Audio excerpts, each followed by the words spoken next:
Ramakrishna Hari. तीर्थव्रत name Bhave विनसिद्धी, वायाची उपाधी करिसी जना. भाव बळे आकळे रवी न कळे, करतळी आवळे तैसा हरी. पारिया सर्वा घेता भूमीवारी, यत्न परोपरी साधन तैसे.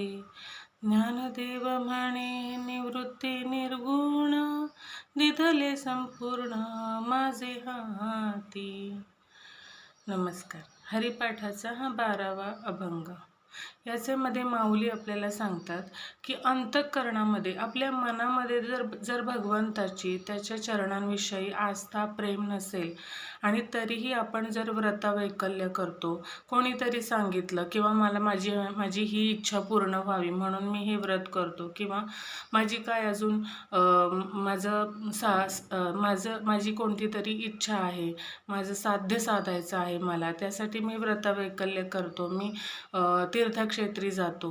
ह्या गोष्टी करणे जर मनात भाव नसेल, कोणीतरी सांगून किंवा काहीतरी मिळवण्यासाठी जर आपण ते करत असू तर आपल्याला त्याचं समाधान लाभत नाही.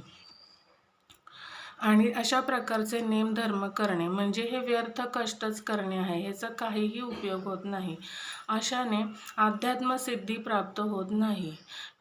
जेव्हा आपल्याला करतळावर आपण ठेवलेले आवळे असतात ते आपल्या समोर असतात, आपल्याला दिसतात, त्याचप्रमाणे निष्ठावंत आपल्या मनात जर भगवंताविषयी निष्ठा असेल, भाव असेल, त्या भावाच्या बळावर साधक हरीला कधी पण मिळवू शकतो, आकळू शकतो.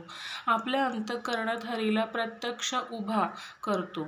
एरवी भावबळ नसताना म्हणजे भाव मनात नसताना, भगवंताविषयी प्रेम नसताना जर आपण हरी कळण्याचा किंवा हरी मिळवण्याचा प्रयत्न करून घेतला, म्हणजे की जमिनीवर सांडलेले पाऱ्याचे कण जे असतात ते आपण कधीच उचलू शकत नाहीत, तर ते उचलण्यासारखं आहे, उचलण्याचा प्रयत्न करण्यासारखं आहे. की मनात भाव नसताना हरीला मिळवण्याचा प्रयत्न करणे म्हणजे जमिनीवर पडलेल्या पाऱ्याचे कण उचलण्याप्रमाणे आहे.